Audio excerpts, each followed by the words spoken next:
Welcome to Hood Champion Boxing and Sports. In boxing, you find a way to win, find a way to lose, and you can often realize that you probably shouldn't have found a way to spin the block. No need to spin the block. Should have saved your ass where you were. Now, for years, trying to make Errol Spence and Terrence Crawford. Did it live up to the hype? To some people it did, to some people it didn't. But the bottom line is, I think what we got here, people, if this was 4th of July, and I went to purchase fireworks, and we in particular like lighting bottle rockets, and bottle rocket just didn't fire. You know what you call it? A dud. And then you would hope that the next one you lit would perform, right? And the kids could be excited, everybody jump up and down and yay. But with Errol Spence and Terrence Crawford, look. The trip to the fireworks shop was more exciting than lighting the goddamn fireworks. So now we realize we had a batch of duds, and we say, okay, let's tackle this again. And we don't get the opportunity. So how many people out there had a sour taste left in their mouth and right now have no taste at all to even see Errol Spence get back in the ring? Y'all remember all that shit about, spinning the block, I'm going to spin the block and all that shit? That's why I said spins the block, ? My man, what are you going to do, Errol Spence? You looking to keep spinning blocks? You going to chase down after Terrence Crawford and get your lick back?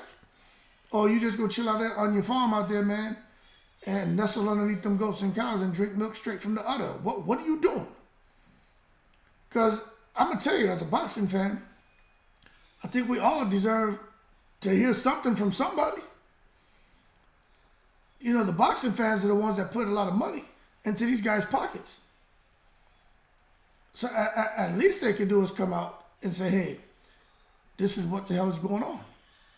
We're all here in limbo trying to figure out. Everyone who has a little bit of ambition, trying to read as many articles as they can, watch as many YouTube videos from credible, creators, and guys who are coming on, coaches and managers and different people who have a little bit of the inside scoop that can provide some credible insight into what the hell happened with Errol Spence and Terrence Crawford. Because I'm going to tell you right now, these reports about Errol Spence is promising a swift return to the sport after the rematch fight breaks down with Terrence Crawford. Where are you getting that information from?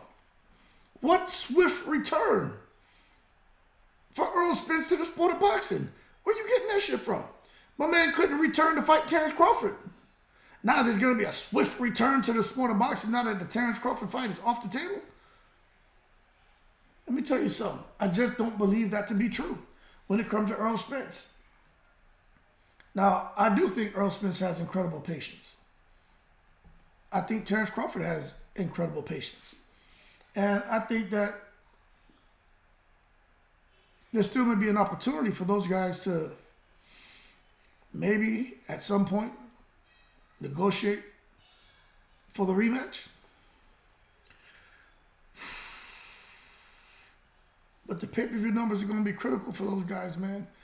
And maybe the pay-per-view does much better a year from now. Maybe Errol Spence returns to the sport. Maybe he gets in there and gets some notable wins against people who we didn't expect him to defeat. And maybe at 154, Errol Spence is a different fighter. Maybe the damage he took from Terrence Crawford and the car accidents and everything else, maybe that doesn't show up in his next few fights if he continues fighting. But I tell you what, I think Errol Spence would have to figure out a way, coming off of that loss to Terrence Crawford.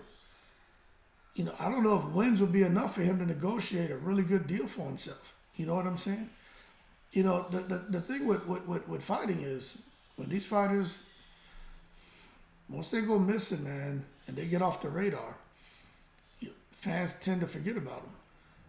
as much as a lot of these boxing fans and Spence fans love him, there's a lot of them who are starting to forget about him. And it's, what's interesting is he's not there yet, but he's kind of going down the similar path of Keith Thurman. And what I mean is, of course, the situations are totally different, but it's the whole thing about becoming inactive. You know what I'm saying? What's up, little man? I'm almost done making a video. You want to come in here? You want to come in here? Are you doing a video? Yeah, you want to look in here and say hi? You want to see what I'm doing? Good. I said no. Okay, what are you going to do? You going to sit right there while I make the video? No. That's my youngest. But the bottom line is, when it comes to boxing fans, they tend to forget about, who you were. And look at Keith Thurman. A lot of people were crazy about Keith Thurman. He disappeared, came back, disappeared, came back, disappeared, coming back again. And people are looking at him like, why? Why are you back? Some people developed a dislike for him, all because this man, got married and focused on his family for a few years. And people are like hating on him. But that being said, whatever Spence is hoping to get, if he returns to the ring and wants to spin the block, I think he's gonna have to do it at 154. Because I'm gonna be honest with you, I don't even think Spence should be messing around with boots in us. But we know 147. It sounds like if Spence continues boxing, 147 is totally off the table.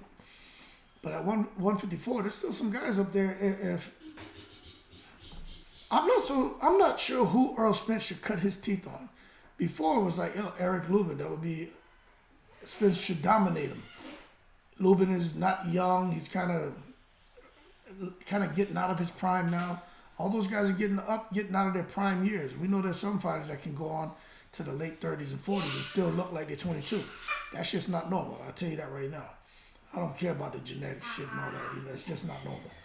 But what I will say is, Errol Spence, if he continues to want to Spence the block, there's the potential that he can get blown out the water by a young lion like Boots Ennis if he chooses to fight him at 147 or 154, or some of these other fighters, man, at 154. And because that's something that fans want to see. Guys putting a name like Errol Spence on their record who really would have never had an opportunity to win 1 second of the fight had Errol Spence, of a prime Errol Spence, before the car accident, after the Terrence Crawford fight, or however you want to see it. It's like Roy Jones, you know what I'm saying? He went up to heavyweight, came back down.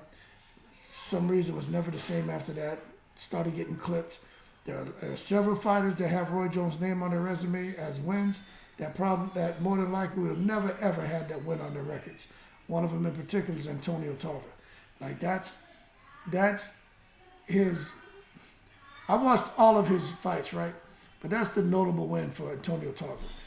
The guy he knocked out to get the Jones fight, okay, that was all right, but that's not the win. It's that win. It's when he beat Roy Jones. That's when the whole world knew who Tarver was. You know what I'm saying? But that being said, we gotta see what's gonna happen if Errol Spence still has that killer instinct in him to be the big fish and come out here and snatch the scalps off of all these fighters in the divisions between 147 and 160, right? But I'm gonna be honest with you, I just don't think he's that guy. I don't think he needs to spin the block. I think he needs to stay his ass at home and just chill out and relax. He's made millions. He retired his mother and father. All his siblings are good. Everyone in his family is straight. He could give everybody $1 million and Spence will still be sitting on some serious dough. So that being said, hopefully we'll get some information on what's going on with Spence. But to be honest with you right now, the last thing I've seen from him is a peace sign. That tells me that he's done with the sport of boxing. Y'all keep cool, I'm in the breeze.